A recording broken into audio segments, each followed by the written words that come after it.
Okey, bismillahirrahmanirrahim. Assalamualaikum warahmatullahi. Okey, sekali ni yang ni siri yang ketiga, yang ni kita masih lagi dalam bab 4. Kita akan lihat soal konsep, soal sepintas lalu konsep saya nak terang dari segi konsep itu bank pusat. Bahagian ini dia lebih kepada kualitatif. Lebih pada kualitatif. Cuba di bahagian belakang sikit kalau kita bincang dari segi dasar kewangan tu, barulah melibatkan dari segi teknik dan konsep keluar. Okey, ni kita akan lihat dari segi fungsi bank negara. Okey, yang pertama sekali kita lihat bank pusat, itu bank negara Malaysia. Milik siapa? Milik kerajaan Malaysia. Okey, ditubuhkan pada 26 Januari 1959 dan dinamakan Bank Negara Malaysia lah. Okey, dan kita lihat antara fungsi utama Bank Negara Malaysia ialah mengeluarkan mata wang negara. Jadi awak boleh baca lah di situ. Kemudian sebagai jurubank kepada kerajaan, itu mentadbir akaun kerajaan. Ini semua awak boleh baca sendiri. Kemudian mentadbir hutang negara, memberikan pendahuluan sementara. Okey, memberikan pendahuluan sementara ni dia kata bukan setakat kepada kepada bank-bank perdagangan saja, kepada kerajaan pun, kerajaan dia boleh bagi pendahuluan sementara. Kemudian memberi nasihat kewangan, okey, kepada kerajaan Malaysia. Kita pun tahu ada pakar-pakar yang ramai di dalam Bank Negara Malaysia ni, kan. Mengawal kadar pertukaran asing, ni penting lah ni. Mengawal kadar pertukaran asing sekarang ni yang kita dah bincang, kadar pertukaran asing, kan. Kita lihat sekarang ni apa yang dah berlaku pada mata wang kita, kan. Mata wang kita ni jatuh berbanding dengan US dollar, berbanding dengan Sing dollar, berbanding dengan Thailand baht pun masih jatuh, 7 poin lebih lagi, Kemudian mengawal kegiatan bank perdagangan dan institusi kewangan yang lain bagi menjalankan dasar kewangan. Yang ni antara yang penting lah. Jadi kalau kita lihat di B tu, awak akan nampak dia kata bank negara juga menjalankan dasar kewangan dengan tujuan mencapai kestabilan pertumbuhan ekonomi dari semasa ke semasa. Ni yang kita, ni antara yang utama lah dalam bab ni. Jadi kita nak lihat bagaimana bank pusat menggunakan dasar kewangan ini pada masa berlakunya inflasi, contohnya pada masa berlakunya pengangguran. Okey. Kemudian yang seterusnya, yang kelima, sebagai jurubank kepada bank-bank perdagangan. Okey. Mengawal rizab berkanun. Ni penting ni. Ni formula ni ingat. Formula ni ingat. Ni sebuah rizab berkanun sama dengan deposit di bank pusat bagi dengan jumlah deposit semasa. Darab dengan 100% lah. Ni sebuah rizab berkanun ni, kalau awak ingat balik, kita dah bincang lah. Ni sebuah rizab berkanun ni adalah satu, nama pun berkanun, maksudnya wajib. Maksudnya satu arahan bank pusat. Bank pusat, Bank Negara Malaysia mengarahkan kepada semua bank-bank perdagangan di Malaysia supaya mengadakan satu deposit. Dan deposit itu perlu disimpan ataupun perlu didepositkan di Bank Negara Malaysia. Jadi inilah peranan bank negara dalam nak mengawal inflasi ataupun pengangguran, contohnya. Contoh katalah negara kita sekarang ni sedang mengalami inflasi, sebagai contoh. Okey. Kalau masa inflasi, bank negara ni dia akan mengarahkan bank-bank perdagangan ni supaya dia akan menaikkan lagi nisbah rizab berkanun kepada bank-bank perdagangan. Jadi bermaksud lebihan lebihan tunai di bank-bank perdagangan tu semakin kurang lah. Sebab bank perdagangan dia terpaksa menyimpan satu jumlah yang agak tinggi berbanding sebelum tu, okey, di bank pusat. Contohnya katalah bank pusat mengenakan nisbah rizab berkanun, contohnya 10%. Jadi 10% daripada deposit, contohnya Maybank, dia kena simpan 10% itu di bank pusat, itu bank negara. 90% lagi, okey, tunai itu berada di mana? berada di bank. Lebihan tu lah yang kita boleh beri pembiayaan kepada orang ramai ataupun kepada firma, kan. Jadi kalau pada masa inflasi yang ni sebuah result berkanu tu, dia akan naikkan lagi lah, daripada 10% mungkin 15%, mungkin 12%, kan. Dan sebaliknya lah, pada masa pengangguran, bank negara akan kurangkan ni sebuah result berkanun kadar tu. Okey, jadi dalam kes ni awak ingat formula tu, ya. Okey, dan juga mengawal harta mudah tunai. Okey, dan sebagai sumber pinjaman terakhir, ni penting bagi bank-bank perdagangan yang kita kata yang kurang tunai. Yang kurang tunai, bank perdagangan merupakan sumber yang terakhir lah. Sebagai sumber yang terakhir bagi bank-bank perdagangan untuk buat pinjaman. Tapi kalau sekarang ni, kalau istilah sekarang ni, kalau syariah compliant, dia tak panggil pinjaman lah, dia panggil pembiayaan. Okey, ini yang penting. Okey, saya nak highlight ni lah. Okey. Apabila kita dah lihat dari segi bank pusat ni, kita akan lihat dari segi dasar kewangan. Jadi bank pusat ni tujuan dia adalah apa? Kalau kita lihat situ adalah dia kata bank pusat menjamin kestabilan ekonomi negara dan menggalakkan pertumbuhan ekonomi tanpa inflasi melalui pelaksanaan dasar kewangan. Dulu saya pernah nyatakan, dalam kelas saya pernah nyatakan, saya kata secara umumnya dasar kewangan ni terdiri pada dua, iaitu dasar kewangan kuantitatif dan dasar kewangan kualitatif. Dasar kewangan kualitatif dengan dasar kewangan kualitatif. Jadi kita akan lihat apakah yang dikatakan dasar kewangan kuantitatif dan juga dasar kewangan kualitatif. Kalau kita lihat dari segi definisinya pun kita boleh dapat faham lah. Dasar kewangan kuantitatif adalah langkah-langkah bank pusat mempengaruhi jumlah penawaran wang dan kadar bunga. Jadi maksudnya di sini dasar kewangan kuantitatif ada dua elemen utama. Yang pertama adalah penawaran wang. Kemudian yang kedua, kadar bunga. Okey. Yang ni dasar kewangan kuantitatif. Okey, yang ni dasar kewangan kuantitatif. So ni adalah kita kata instrumen utama kepada Bank Negara Malaysia untuk menggunakan dasar kewangan kuantitatif bagi mengawal inflasi dan pengangguran sebagai contoh. Okey. Kemudian yang seterusnya adalah dasar kewangan kualitatif. Kita lihat dasar kewangan kualitatif, iaitu langkah-langkah bank pusat mempengaruhi bentuk pinjaman dan pelaburan bank-bank perdagangan. Saya bagi contoh yang mudah lah. Okey, dasar kewangan kualitatif ni contohnya kita kata di segi tempoh pembayaran balik pinjaman. Okey, pujukan moral, nanti kita akan lihat itu. Okey, yang pertama sekali kita lihat dari segi dasar kewangan kuantitatif. Nonton yang lain-lain tu awak baca lah. Yang lain-lain tu awak baca. Untuk mendalami itu awak baca. Saya akan terang dari segi konsep ni. Okey, dasar kewangan kuantitatif. Yang pertama sekali, alat yang ada adalah dia panggil kadar bunga semalaman. Kadar bunga semalaman ni apa maksudnya? Dia kata Bank Negara Malaysia melaksanakan dasar kewangan ini kadar faedah yang dikenali sebagai kadar bunga semalaman dengan mengawal kadar inflasi dan bekalan wang negara. Okey, jadi yang kata kadar bunga semalaman ni apa yang dikatakan, apa yang dimaksudkan dengan kadar bunga semalaman?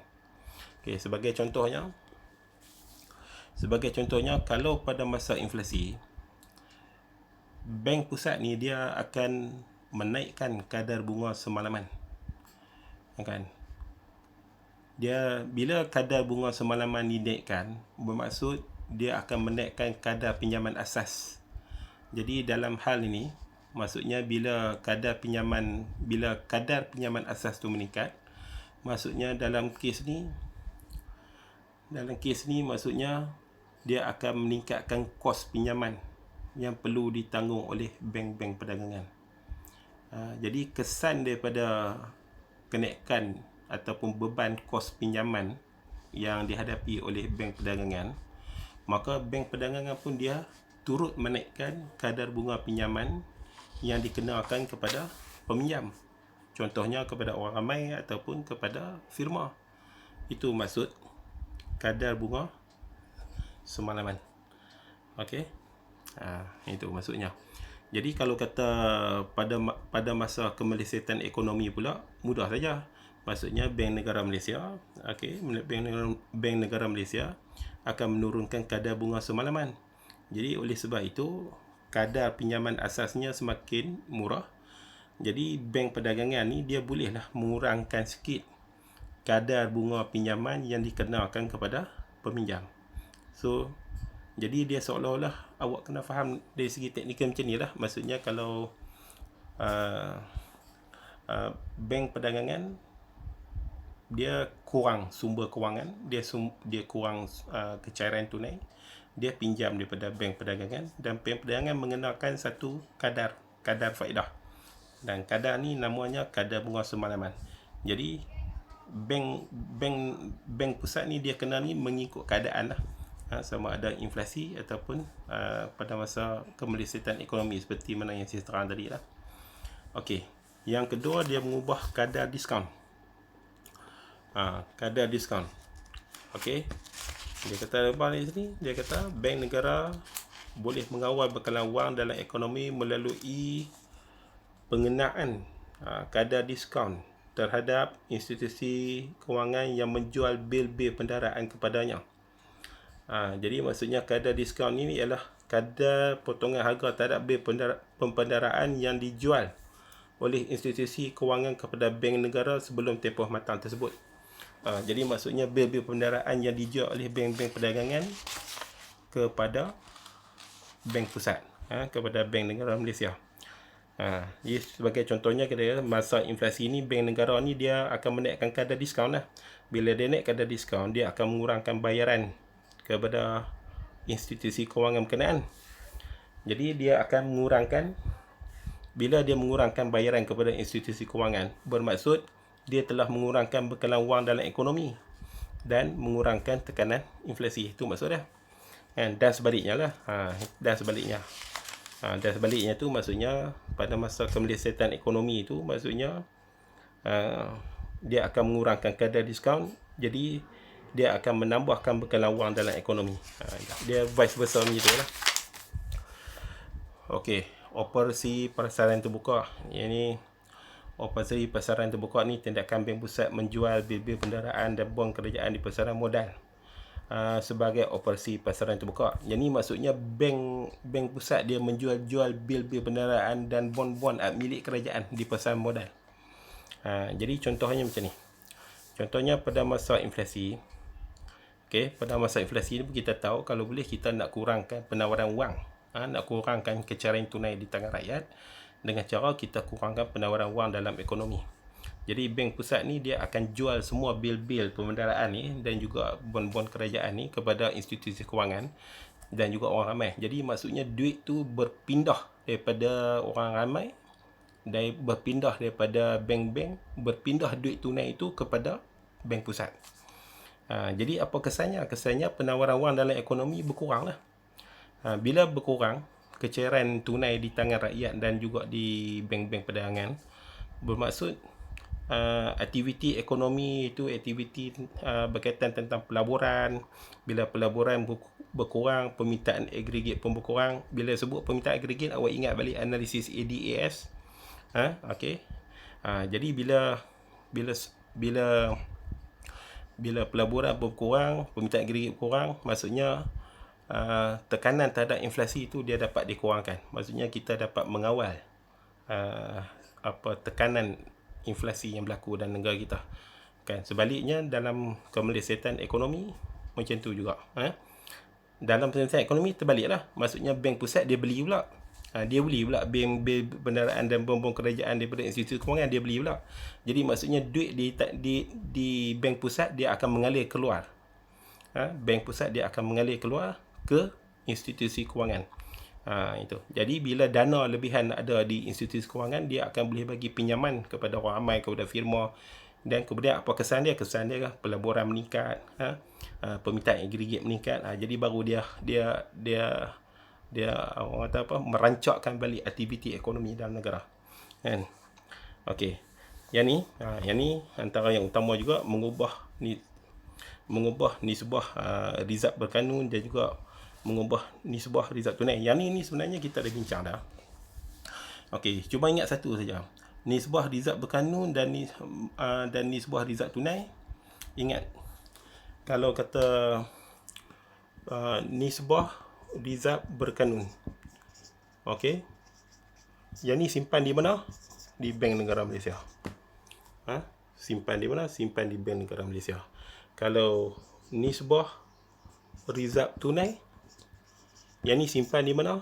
Simpan di bank-bank perdagangan sendirilah. Simpan di bank-bank perdagangan sendiri. Ingat yang ni ya. Okey. Dan dua-dua ni adalah kita panggil satu nisbah dia panggil nisbah rizab minimum ataupun nisbah cadangan minimum. Sebagai contohnya kita kata macam ni. Okey, katalah kerajaan mengenalkan nisbah rizab berkanun kepada bank perdagangan. Contohnya kata CIMB. Okey, CIMB, okey, you all kena simpan 5%. 5% simpan di bank pusat. Kan? Itu. Kemudian nisbah rizab tunai berapa peratus? 10%. Okey, jadi berapa jumlah rizab semua? 15%. 15% inilah kita panggil nisbah nisbah cadangan minimum ataupun kita panggil nisbah rizab minimum. Itu. Jadi bermaksud 15% daripada semua deposit yang di bank perdagangan tu dia perlu simpan. Lebihan itu barulah dia boleh beri pembiayaan kepada orang ramai dan juga firma. So dalam kes ni 5% CIMB ni dia kena simpan duit di bank pusat, di Bank Negara Malaysia. 10% simpan tempat dia sendiri. Lebihan tu baru kita bagi pembiayaan kepada orang ramai atau firma. So yang ni awak ingat balik yang kita bincang bagaimana bank perdagangan boleh mencipta kredit sistem banyak bank. Ingat balik itu. Yang kita buat kunci kira-kira tu. Okey, kemudian antara seterusnya yang kita kata dasar kewangan kuantitatif ni adalah funding. Funding ni ialah itu langkah bank pusat mengurangkan pengeluaran sekuriti kerajaan jangka pendek dan menambahkan pengeluaran sekuriti kerajaan jangka panjang bagi tujuan mengawal inflasi. Yang ni lebih kepada untuk apa, kita lihat dari segi untuk cepat atau melambatkan penjualan sekuriti kerajaan oleh bank-bank perdagangan lah dan orang ramai. Okey. Yang ni awak boleh baca seterusnya lah. Okey, kemudian dasar kewangan kualitatif ni kredit terpilih, yang ni awak bacalah. Ni semua nota ni lebih kepada kualitatif. Dan juga pujukan moral. Pujukan moral ni antara yang kita nak kena tahu. Dulu kalau buku-buku lama dia panggil pujukan moral, macam lah ni dia panggil pembujukan moral. Pembujukan moral ni maksudnya bank pusat dia memberi nasihat kepada semua bank-bank perdagangan yang ada di negara kita tu tentang dasar kewangan yang dilaksanakan oleh pihak kerajaan lah. Sebagai contohnya pertemuan oleh pihak bank pusat dengan pihak bank-bank perdagangan. Contohnya sekarang ni katalah inflasi berlaku di negara kita. Jadi bank pusat dia akan pujuk lah, dia akan nyatakan kepada bank-bank perdagangan supaya cuba laksanakan dasar kerajaan dengan cara mengurangkan pinjaman kepada orang ramai ataupun firma yang khususnya bagi tujuan spekulasi. Dia suruh kurangkan lah.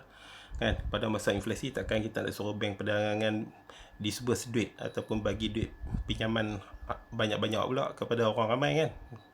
Okey, kemudian pada masa contohnya pada masa kemelesetan ekonomi, bank pusat dia jumpa bank-bank perdagangan, dia pujuk pula.